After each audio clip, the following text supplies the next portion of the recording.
and welcome to PPC Live The Podcast. I'm your host, Anu, the founder of PPC Live. And if you're used to hearing advice from PPC experts about how to ensure that we're keeping up with the ever-changing landscape, don't worry, you are still in the right place. Every week, I'm speaking to a different PPC expert about their biggest F-up this time. So not just, advice about what they're doing in the accounts. It's the really interesting stories that we go for here. We're sharing how the mistakes happened, what has been disappointing, what was expected, what was not expected, who are helpful and people who were not. This week, I speak to the very lovely Amy Hebdon, who is an international speaker and, leads a fantastic agency, Paid Search Magic. Paid Search Magic. I knew that. I definitely knew that. She leads the paid search agency, Paid Search Magic. And she shares a couple of stories as well about, some mistakes that happened early in her career, how she felt about it, just things that she'll do differently so that you wouldn't make the same mistake. All right, let's go speak to Amy. Hello, Amy. Welcome to PPC Live, the podcast. Thanks so much for having me. It's such a pleasure. Yeah, just before this, Amy and I were chatting and we are talking about how she does so many amazing talks. We met in person. It was so lovely last year at SMX Advanced. It was really great. Her talks were one of the ones that people loved. And she was like maybe saying that she might be taking a break from speaking. And I'm really going to try and convince her, even after this, to not do that because we really need to hear from more experts like Amy. You've got such a fantastic and unique perspective. And this is a surprise. I wasn't going to say this, and I just remember this now.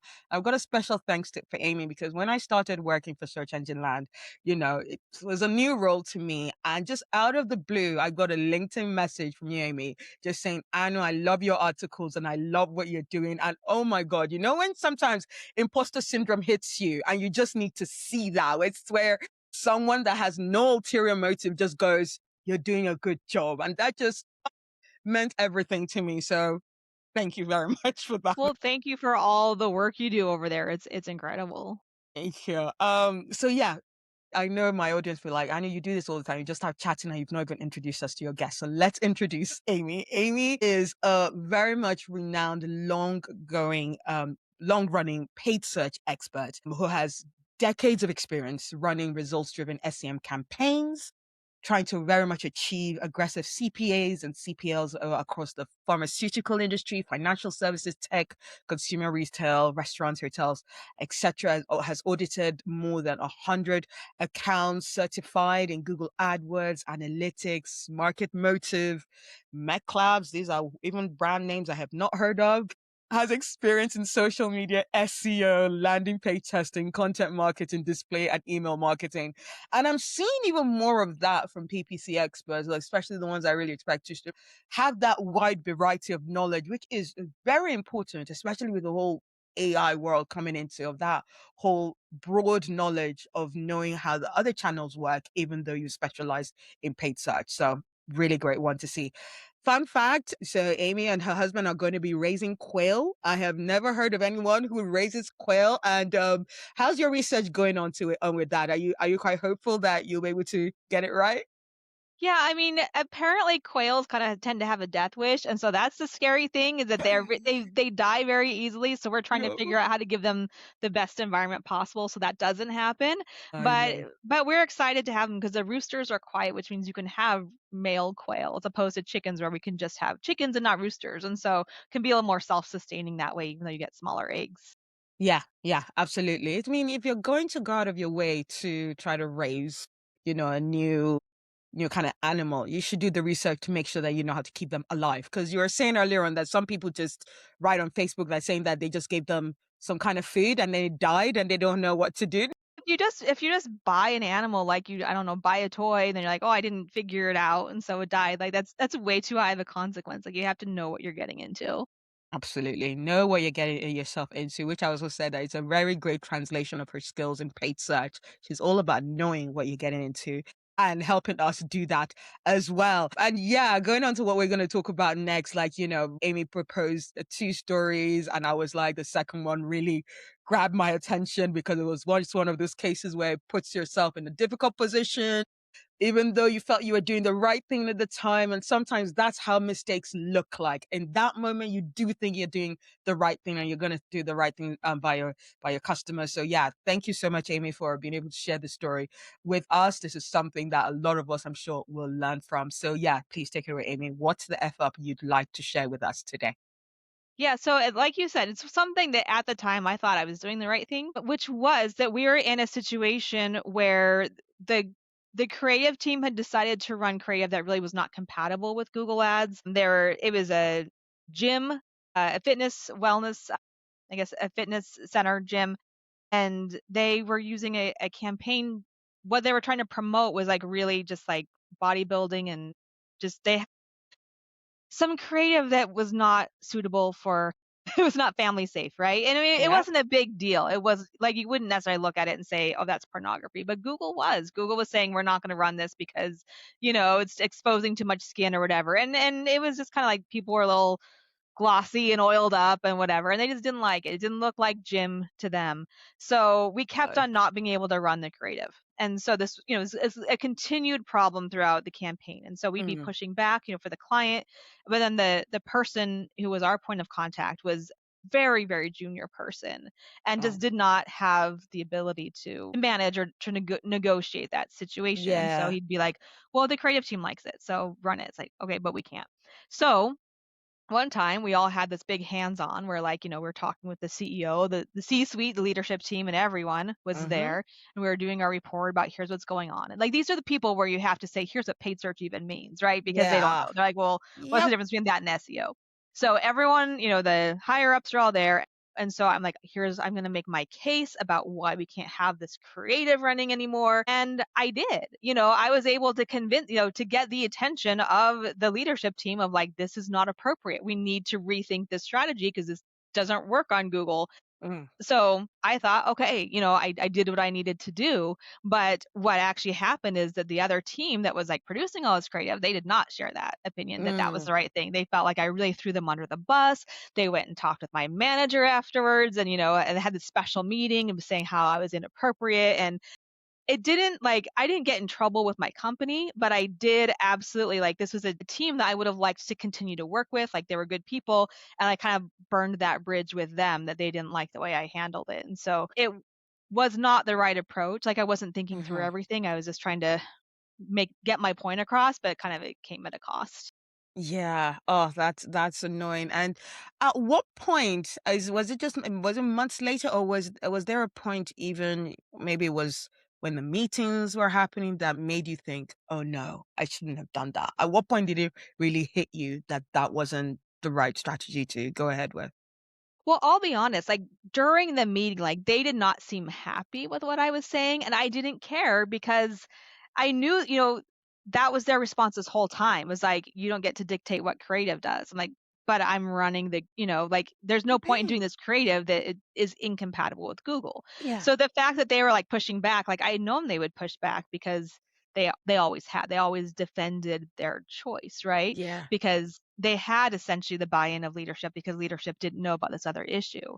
But it wasn't until like they had scheduled this meeting with my boss. I'm like, oh man, this isn't just like a difference of opinion that got worked out. This is like I just lost that chance to work with this Very nice. other potential referrer of business that they didn't want to work with me anymore.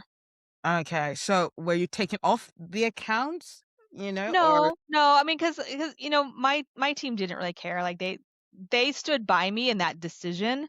but it was just that as far as my relationship with the people on this other team was, compromised after that. Compromise. Okay. And did that affect any like future decisions or like any recommendations you'd make? Would they then still take would they still take so you kept working on the account. There are different decisions to be made about different creatives after that.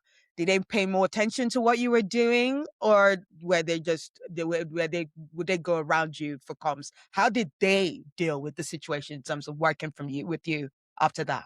That's a good question, and at this point, it's like 9 years ago, so I'm trying to remember, like, if there are any specific things, it's Yeah. what more like lost opportunities that I remember than, like, Yeah.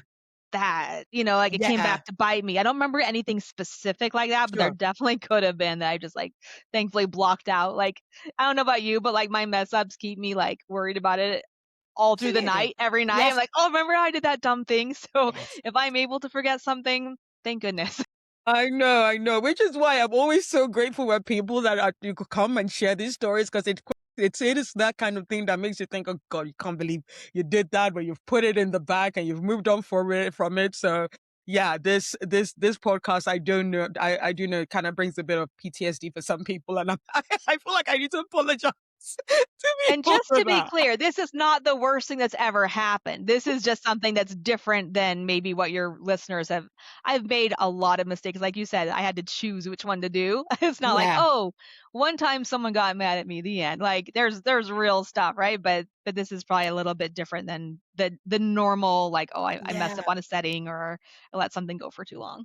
And so, what do you do? What could you have done differently? Because it's this whole podcast is about let's learn from it. You know, what's the different strategy or different approach you feel you should have done in that case?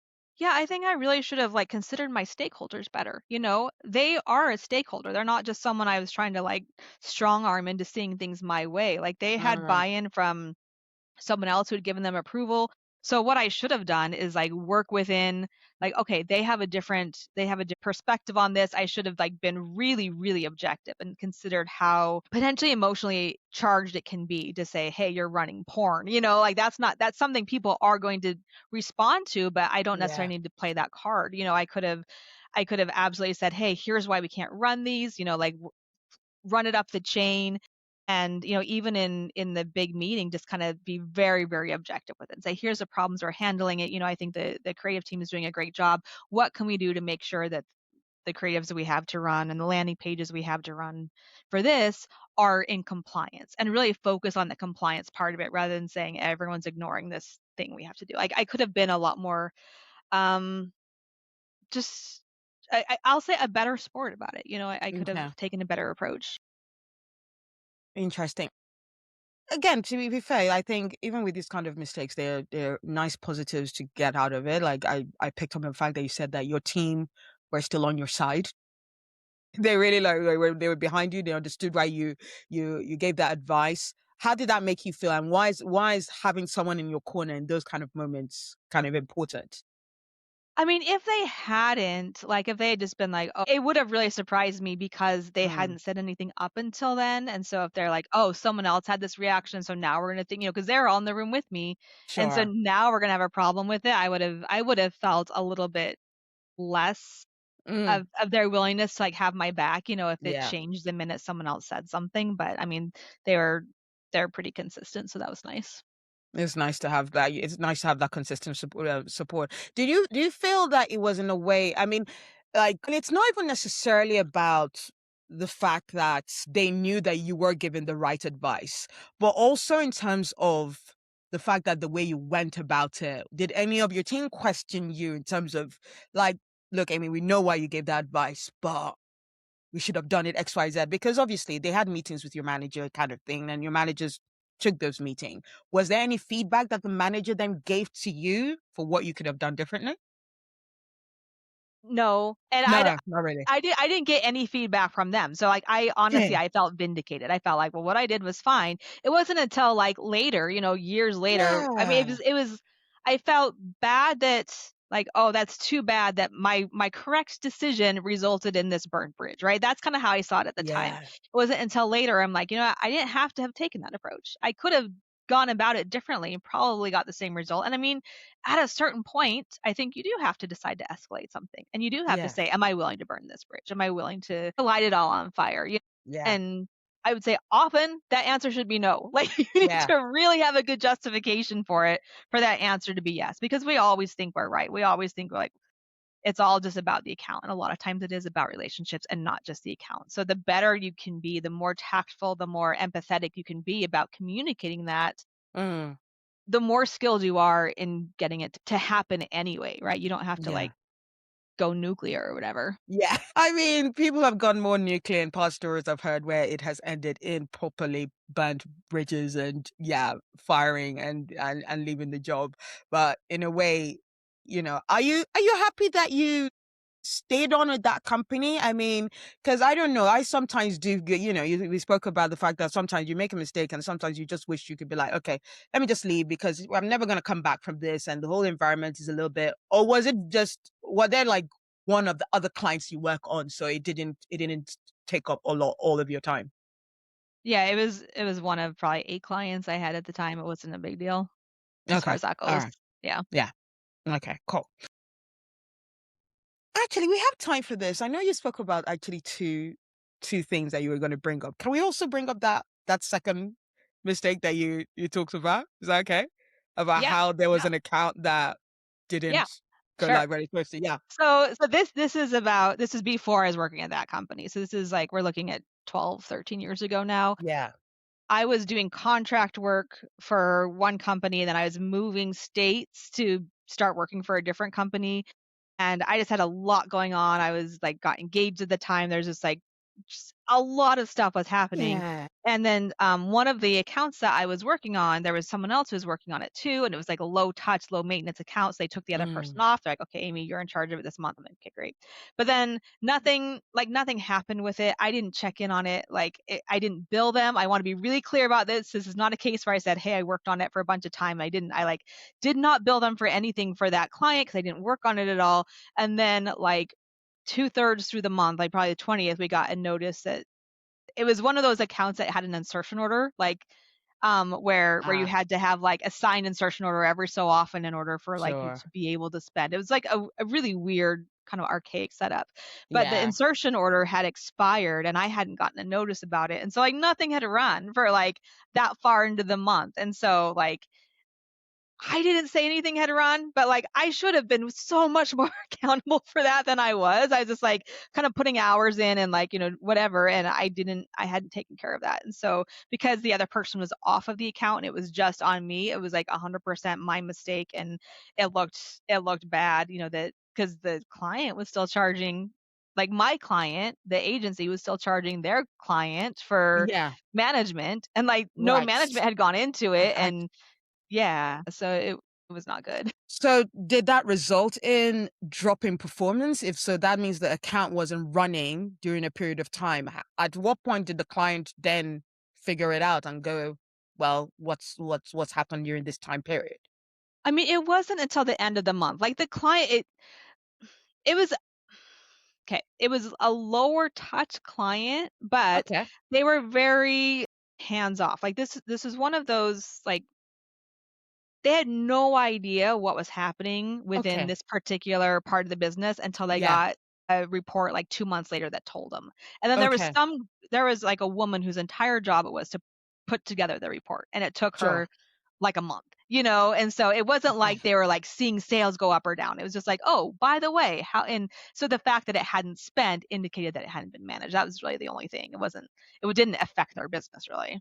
I know It it didn't. sounds weird, but like it was Yeah. not like it was a very indirect relationship between what was going on in paid search and what their actual business was doing.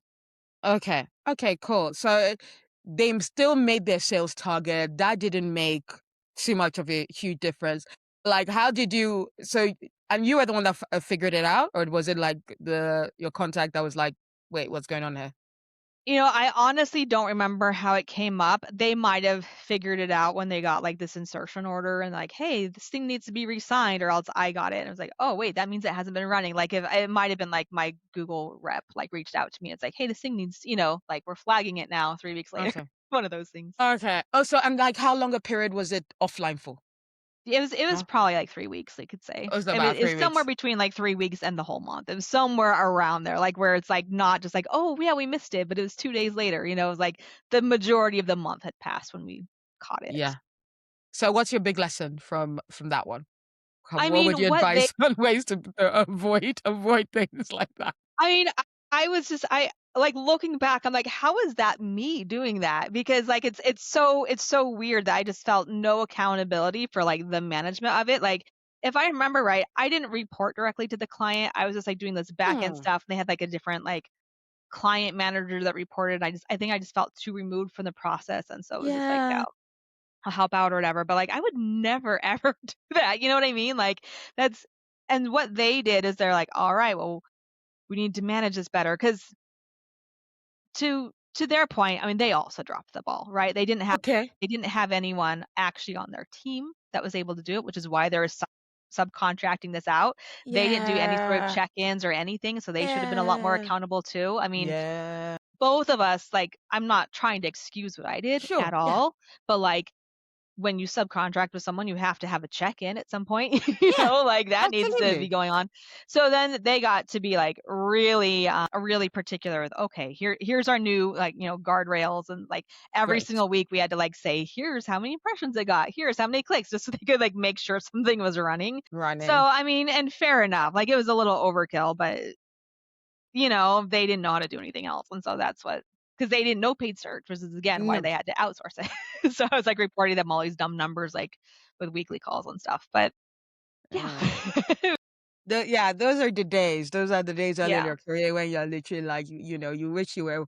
It's not just about the paid search person's knowledge. It's about the people managing it and knowing how paid search works with the other right. channels and knowing what they should be hearing from it. It's almost how I even see how we need to be working with AI about how if you don't understand what good quality information is, AI can give you any bunch of nonsense and you just be like, well, it's AI, so yay, copy and paste. Right. And you've got to be careful not to be the kind of person that does that. So, rounding up this part of the story, we're going to move on to talking about other mistakes that you've seen in our industry. But before we do that, what's your takeaway that you want to leave our audience with? I mean, everyone makes mistakes, and hopefully, the further along in your career, the easy it becomes to look back on it and not feel like that defines you, because it doesn't need to. But it's hard at the moment to feel like not defined by something, because you probably define yourself by being really good and not making those mistakes. When you do, it's really hard, but it does get easier the more distance there is, and it's just part of the growing process, and everyone does it. Absolutely. Exactly. And that's the thing. Everyone does this. The best of us have made mistakes. That's how you get your best learnings. That's how you know what guardrails to put in place. And so there's no point really like just going over it and mulling over it too long. Just try to learn from it, I'd say, and just move on. But things that people and our advertisers may not have moved on from in terms of what you might have seen and accounts that you've audited. You said you've audited quite a lot of campaigns and accounts. What are some of those big mistakes that you regularly see that, especially in let's say 2025, 2026 is still very young, but like in 2025, you feel that we should not be doing this? Yeah. What are some of your favorite mistakes, let's say? I mean, I feel like the biggest mistake is that people are so tactic focused in what Mm, needs to be a strategy in an objective driven field, yeah. right? Like it's like, oh, what should my bid be? It's like, who cares? What is your landing page? Oh, I don't know. Like what? Like we need to be like so focused on what the searcher needs, like what the goal is of the account, how well does the landing page solve that problem, like what's the whole sequence of conversion. And it's just so easy to focus on like, well, let me just get the right little setting set up, and then that's it. It's like you can have that all be great and still not get conversions because you're missing like this huge other part. And that's, I see that over and over and over again. It's like we're in the weeds of something, but it's that Stephen Covey quote, where like the manager is like getting people to like chop down trees, and it's the leader that climbs up the tree and looks around and says, hey, we're in the wrong jungle. Like anyone can have someone like, using machetes to chop down a tree, but are you chopping down the right trees? Like Right. it's just, Yeah. we're just in the wrong Yeah. headspace a lot of the time.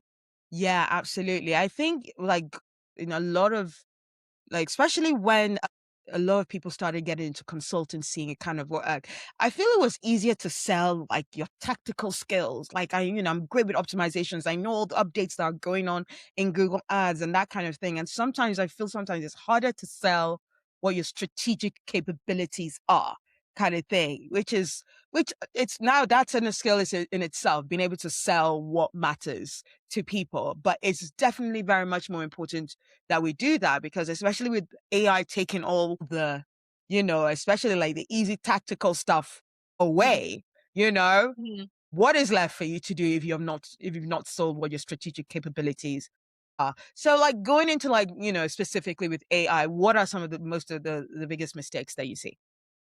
Well, I think you just kind of hit on it when you just can have AI produce anything. You're like, oh, it sounds good. AI wrote it, right? Like this thing that is kind of always in my head is this TED talk that I heard a while ago that was someone saying, how does it feel to be wrong? And people are like, oh, it's embarrassing. Oh, it's, shameful or whatever. And like, no, that's how it feels to find out that you were wrong. Being wrong, it feels exactly the same as being right. And Yeah, when you have AI give you an answer like that sounds right, like it's designed to create something like, yeah, that sounds right. It could be 100% wrong, but it feels right because that's what it's trying to do is to give you something that yeah, sounds like it could be the right answer. So the more you know about a subject, the more you're going to be able to poke holes in what you get or say, hey, yeah, this is actually really good, or no, it's not. But if you don't know anything, you're like, that sounds right. And then you don't even know yeah. how far it is, how far removed it is from like any sort of source of truth? Yeah, absolutely. No, that is a very fair point. Like, it's the feeling, the feeling of finding out that you're wrong is what annoys us. Like, even like the stories that you shared when you were doing the thing you were doing, telling like, in that meeting, saying that no, the creative is wrong. You were doing the right thing in that moment. It's finding out that you went about it the wrong way that made you then go up, and there's such a difference because we never think we're wrong. I think I've definitely had meetings with people when like I feel like it's someone who's like my manager is more senior to me and they're asking me like, so what should you have done different? I'm like, if I knew, I'd already be in the same spiral right now. I know Right. how it feels. I have no idea that the things that I've been doing are so wrong. Can you tell me what has been wrong so that I can change it? So yeah, some of those meetings that with managers need to be better and just straight to the point and stop making it a minefield of like, guess what you did wrong? I'm like, Right. everything. I think I've done everything wrong. Can you just tell me which one it is? Because yeah, the imposter syndrome can be strong in our minds if we're not careful. But even talk, what I also like talking about in terms of like these kind of situations. Have you managed people before? Yeah. Yeah, you've managed teams. Like, what has been your experience with people who have made mistakes? And, what's your been experience? Do they tend to hide it away, or are they more open about it? I mean, it totally depends on the person. It's easier to work with people who like own up for it. I think a lot of people don't like to, and like before they'll tell you what happened, they'll like come up with a list of 5 reasons, like kind of 5 excuses, like, well, Yeah, I mean, that's kind of human nature, but it's just easier when yeah. it's like, all right, here's what happened and how we're gonna fix it. I think that that's one thing that I had to. I mean, we all have to learn, but like I had Mhm. this really good manager whose whole thing was like, the whole point of this is for us to be able to accomplish this thing, right? Like to work on Yeah, this account. So if you know that you don't have the bandwidth, if something comes up, like let me know so that we can solve for it, right? Like everything is about like how we're going to solve for this together. And it's not like, did you meet this requirement? Yes or no. It's like, how are we going to bring this thing to pass. And that was it was so interesting because I just hadn't had managers like that before in my career where they're focused on like the bigger goal, not just like, did you do your part, yes or no, and like you get in trouble for it. yeah, absolutely. And that goes into straight into like the question I do like to ask about what's your advice to managers, to either their team or to the people who report into them, and to how they should approach mistakes, and why is it important to especially make it clear that mistakes will happen and actually to scale them through the process? Is it for the person being managed to figure out and do it the right way, or can managers do something to ensure that they instill a level of being accountable, the person being accountable and saying, okay, I'm going to report it and I'm going to say what happens? How can managers help in those processes? Yeah, I think it is just about emphasizing the importance of it being like a literal team effort and Hmm. not just like an individual thing where you are pass or fail, but like we're all working together on this and how can we like redistribute the workload if needed, or how can we all support each other and everyone kind of working for that common goal as opposed to just like, well, you messed up and I'm like keeping tabs on that. Yeah. Yeah, no. And what's your advice to our LinkedIn community who never share their mistakes? I mean, it's scary to share mistakes. And so, like, I think you have to figure out if there's a benefit for it. Like, you'll see, most people who share mistakes is like, this happened a long time ago. And I mean, same with Yeah. me. I didn't tell you something that I did last week that was dumb. I'm telling you about something that happened 10 years ago that was dumb. because it's just easier, like, for everything that's not paid search specific, right? We have an easier time having a better perspective about it the more time has passed. Yeah, absolutely. No, I totally agree with you. And because I want to do this for our guests of January, at the beginning of the year, 2026, we're gonna have another year of maybe 2 updates a week that we're gonna try to wrap our heads around. What's your prediction for this year as to how Google is gonna, you know, what they're gonna push towards? It's probably gonna be AI, but like, what do you think that people should really be look out for and prepare for 2026? Gosh, I don't know. I think I think at a macro level, if you watch what Google's doing, like they haven't really changed tactics since I want to say like 2017. It's just more of the same, right? Like Yeah. they got on this trajectory and they're still on that trajectory Mm, snowballing, but it didn't yes. change course, right? No. So Okay. we're still going there. So like it's still just how can they get more money from you? How can they take away controls that you might use to benefit your clients because we have two different objectives. We're trying Yeah. to, be more efficient and they're trying to drive more click volume, more Yeah. costs, right? And so just being aware like we do not share a goal, so everything they do that is for their goal and not mine, I'm going to opt out of. Like that to me is Yeah. like the most important thing. It's not like, hey, how can I try every beta? How can I take Yeah. reps all the time? Like just kind of going in there. What is your objective? Does this help your objective? No. No, thanks. I don't care how many updates you do. I'm not gonna just like opt in because there's more. You do come across as very level-headed, as someone who's not just flying with the wind with every new updates, and I definitely feel that we need more people like that, and that is should be our biggest advice for our audience. Try not to be getting too excited with every single post. For me, what annoys me is that I know it's the strategy of some experts to be like, look, I find out about this update first, major update, and they're getting all flashy with the pictures that they're putting Hmm. together. And I'm like, guys, not everybody, not every 30,000 of your followers needs this updates in their life. So yeah, we feel like we sensationalize a lot of things, which yeah, if you're working for the target of your client and you're meeting those targets, you just need to stay the course on that, and not every beta is going to move you in the right direction. So we've Right. all got to be careful. Right. Thank you so much, Amy. This has been such a fantastic chat and such great learnings from someone so experienced as yourself. So thank you so much for that and taking the time to do this. One last question, a nice, fun, non not non PPC kind of thing. If your PPC career were a movie, what would the title be? So my answer to this is a little bit cheeky, but it's practical magic because So so my business is paid search magic, right? And that is just Yeah. based on like when I was really like when I started my business, and this is like back in 2015, I want to say that like I came up with the name as another couple years before I like left and made it my own thing, but I still had this kind of thing where it was just like I just felt like the results you can get from paid search were just like magical. Like you control these settings and levers, you can do all stuff to Mm, optimize to do more of what's working and less of what's not. And you could just get these like magical results. And it was like so amazing to be able to create that where everything else is like a much longer game and whatever. So yeah. like that magic component I've really held on to, but at the same time there are definitely times where I have to say, well, it's not magic. Like people who Yeah. just like expect instant results or whatever. It's like Yeah. it's so deeply based in strategy and yeah, like there's tech and art and science and everything, but like there's a real practical side of it. We're not just going to be able to like Yeah. 10x something overnight. Or I mean, sometimes you can. Yeah. If it was really, really bad, you can 10x it. Yeah. But for the most part, like we do need we need a real clear strategy and not it's not just gonna like be some sort of magic thing. So practical magic, I think, is probably a good combination of words that would describe my career.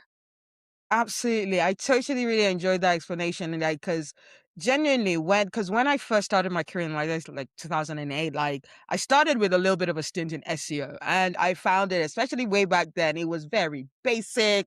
There were not all these, tech, companies that I helped you really, position. So it was all about, I'll speak to the web admin for a different site and be like, can you put a link of my client on yours?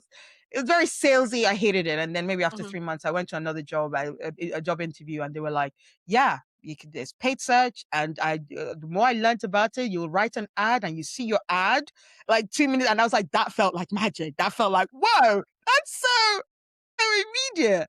Obviously, the performance is not immediate. We tell people mix around, but yeah, being able to just see that whole, you can see it straight away, and that's why I also feel like SEO PPC should really work well to each other, because you can test things a lot quicker on paid search, and then know whether you put the efforts into SEO. You have the breadth of the knowledge of the digital marketing channel, so that's not something I need to tell you. I'm sure you're fully aware of that. So yeah, that's I think practical magic for your career. That sounds fantastic. So yeah, this has been such a great chat. Thank you so much, Amy, again for joining us. And before we leave our audience, where can people find you talking and giving some some of your amazing advice on the different platforms? So paid search magic, you can go there, sign up for my newsletter. I usually will share things that way. I'm not the best at social media. Like every year, I feel like I'm like, this is the year I'm gonna do it, and I'm Right. like, I'd still prefer not. No thanks. Oh, I I'll lurk understand that. sometimes, but I'll post like never. If you ever post, what's the one platform people should probably maybe expect to hear some I insight mean, from? let's say LinkedIn, because where Yeah. else? Where LinkedIn.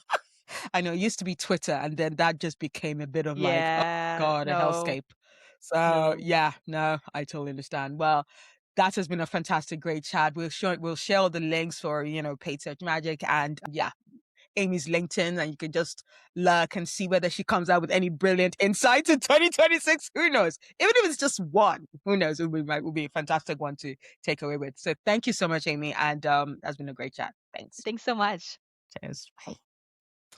Thank you so much, Amy, for sharing that very honest and transparent retelling of that story of something that like all of us would feel very heartbreaking to even relive or to think back again. And that's really why I'm so grateful to all our speakers. It's not just that they're brave, but something that they're willing to go back and retelling, even though, they know that they've come through out of it. They know their success now, but still just thinking about that mistake can just make all your arms tingle in not the nice way at all. So yeah, remember that, the longer it goes, the longer the time goes, the less you feel so bad about that mistake.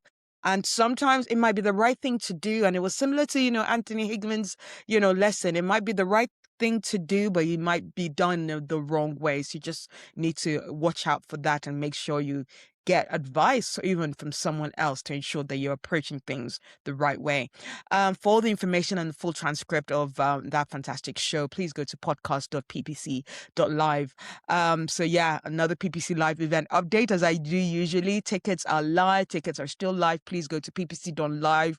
Please don't leave it to last minute. I know a lot of folks kind of make their mind up the Monday of the week, the week that they want to go to an event. And I do get that, post-Christmas can be a little bit bank balance draining. So I do totally understand, but it's only £50 for a ticket.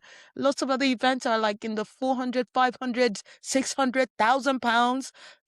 £50 to see an international speaker like Niels Rujman, as well as Kat Sale and Dave Alexander, both part of agencies that are award winning. So they're going to give advice about stuff that is working, that is winning them awards. So you need to be there. You want to be there. That's on the 5th of February. Go to ppc.live to get tickets for that. Before I leave you, yes, again, I'm also delighted to share that I am taking on coaching clients, PPC mindset coaching clients. So yeah, just go to themarketinganu.com to book a time with me to discuss challenges you're facing, what you want to get out of this year. That promotion that you want to get, that pay rise you want to get, that new job you want to get, that manager you want to get off your back. So anything that might relate to you ensuring that this year is your best year for your career. Yeah, let's talk about that. Get in touch with me. Go to themarketinganu.com to book a free 15-minute discovery call so that we can discuss what is going to work for you. All right. Thank you so much for listening to that. And I hope you join us next week for more talking about triumphs and F-ups from PPC experts. Thank you very much. Bye.